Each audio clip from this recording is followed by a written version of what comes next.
About 1977, I decided to have a look at the Quran. I never met a Muslim. I lived 100 kilometers from the nearest Muslim. See, what interested me was what non-Muslims said about Muhammad. There are books and books written about Muhammad that tell you, one thing we know for sure about this man, he had an outside source of information. One book I've got says the Quran was written by a committee, because they've established so well that there's information in there that an Arabian shouldn't have known. He must have had someone from the outside bringing him this information. So say, one thing we know for sure, he had an outside source of information. Now, he said this book was a revelation. So they say, you see, he was a liar. He got it from somewhere, he put it in a book, and he gave it to someone, telling him it was from God. He was a liar. Other people write books and books on the subject of Muhammad, and they say, one thing we know for sure, he thought he was a prophet. He was crazy. Because they look at his life very carefully, and they see episodes like, for example, when he hid in the cave with Abu Bakr. He was running from the whole city who wanted to kill him, and he hid in the cave, and when the Meccans came running up to the cave to kill them, what did he say to his friend? Did he tell him, see if you can find a back way out of the cave? What he told his friend was, relax. He was telling him, I see what you see, but he said, God is with us. God will save us. So people on that basis, they say, you see, he thought he was a prophet. He thought God was with him because he said things like that. He wasn't a liar. They never seem to realize that one man can't be both. So you can't be a liar and a crazy man at the same time. If you think that an angel gives the words of God in your ear, and somebody says, I have a question for you, what does God tell you about this thing? I want to hear an answer tomorrow. If you're a crazy man, if you think an angel whispers in your ear, then you don't sit up that night thinking, what will I tell him tomorrow? What can I find? Who knows the answer? You're crazy. You think the angel will tell you the answer. You don't go and look it up somewhere. You see, you can't be a liar and a crazy man at the same time. You can be one or the other, or neither, but you can't be both. You see, I read 2 non-Muslim biographies of Muhammad. One was by Rodenson, who was an atheist, who hated the man. But many interesting things come up about his life that I had to wonder about. One story that's told is that when he was an older man, he had a son named Abraham. The son died when the child was 2 years old. The same day the boy died, there was an eclipse of the sun. The sky went dark. And the Muslims came running to their prophet and said, look, it's a miracle. Your child died and the sky went dark in sadness. It occurred to me, see, if he was a crazy man, he'd probably believe what they said. He'd probably think, yes, it's a miracle. My child died, the sky is dark. Yes, it's a miracle. If he was a crazy man.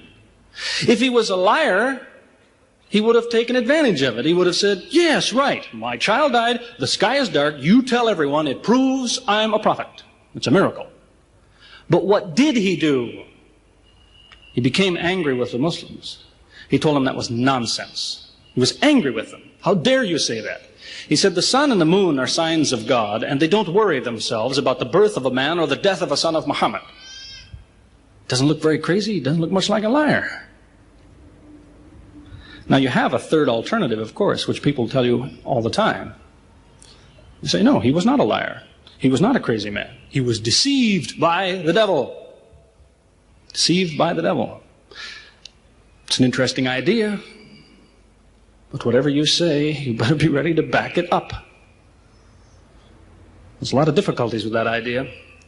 For example, there is a verse in the Quran which tells the reader about a good habit to develop. It tells him, before you read this book, always say, A'udhu billahi minash shaitani rajim, which means, I take refuge in God from Satan, the rejected. Is this Satan who wrote this? Who said, before you read my book, ask God to save you from me? Is that Satan who wrote that? As Jesus said, if Satan is divided against himself, then his kingdom will fall. He's fighting against his own interests. So let me finish with a story that illustrates a point. As I said, there's many theories and many explanations around. Many explanations. But an explanation, something somebody tells you, is just so much air coming out of his mouth unless he has proof and unless he offers you something that you can use to falsify it. You see, there's many theories of how do the planets go around the sun and how do the stars burn and all the rest of it. Many theories. Most of them are just so much wind. Scientists pay no attention to them because they don't contain something that could be checked to prove it false. You see, Einstein was considered an intelligent man because when he offered his theory in 1905 and again in 1915, he didn't just offer a theory, he said, here's 3 ways to prove I'm wrong. Now it's worth listening to. He's told me, here's 3 different things you can do. If you can do this, I'm wrong. Here you are. Is there anything like that in Christianity? Has the Christian ever said, you want to prove I'm wrong? All you have to do is this. Has he ever done that? The Quran is filled with that kind of thing. Filled with it. Saying, you want to prove this book is wrong? Do this. Prove it. Go ahead. Do it. Filled with that kind of thing. There's an example of it that made a big impression in its day, during the lifetime, 14 centuries ago, of the Prophet of Islam. You see, he had an uncle named Abu Lahab. That was his nickname, Abu Lahab. This man hated Muhammad. He hated anything the man said. He used to watch him going through the city, and if he saw him talking to someone, he waited till they split up. He'd go after the man he spoke to and take him and say, what did Muhammad tell you? Whatever it is, it's a lie. Did he tell you day? It's night. Did he say black? It's white. Exact opposite. Whatever he heard the Muslims say, he said the opposite. That was the way his mind worked. There's a little chapter of the Quran called Lahab, and it says about this man that he'll never change. It condemns him to hell, Jahannam. You see, if the man had ever become a Muslim, the Muslims would believe, well, now he's not condemned anymore. You see, for 10 years before Abu Lahab died, that was a part of the Quran. And the Muslims could come to Abu Lahab and say, do you know, it's been revealed to us in our book that you will never be a Muslim. God says you will never be a Muslim. For 10 years they told him that. All he had to do was say, well, your book is wrong. I want to be a Muslim. What do you think of your book now? That's all he had to do. He had 10 years to think about it. And that's the way he was. See, if somebody is your enemy, you don't come to him and say, you want to prove I'm wrong? Here, say this. Come on, say it. If all you have to do is say the words and I'm wrong, you finish me. He never did it. See, this is one of many cases of something that was offered that could have been falsifiable. So it was. As I say, in 1978, after, how long would that be? 15 years of arguing with the church authorities, one place or another, I got the idea. I'm going to argue with some other people. I'm going to read the Quran, see how much of it is any good, pick out the true, pick out the false.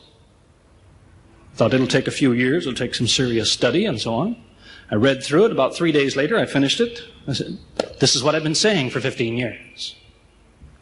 So I went to find some Muslims. I don't want somebody to feel you've been tricked into something. I haven't said anything about Christianity that isn't true. I haven't said anything about Islam that isn't true unless it was a slip of the tongue or something. I'm simply trying to remind an individual, don't close your mind before it's too late. Don't make up your mind before you have all the facts. Most people who used to be Christians and become Muslims will tell you, I am a better Christian than I used to be. Now I follow Christ. I didn't before. That's what I would tell you. The Bible says Jesus told his disciples, when you greet one another, let your greeting be, peace be with you. He set the example.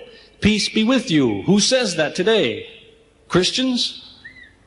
Once in a great while, maybe. Muslims, whether they speak Arabic or not, they say, Salam alaikum. Peace be with you. Jesus, when he prayed in the Garden of Gethsemane, put his forehead on the ground. Who prays like that? Christians or Muslims? Jesus used to fast for more than a month at a time. Who fasts today? Christians or Muslims? Who really is trying to imitate Jesus.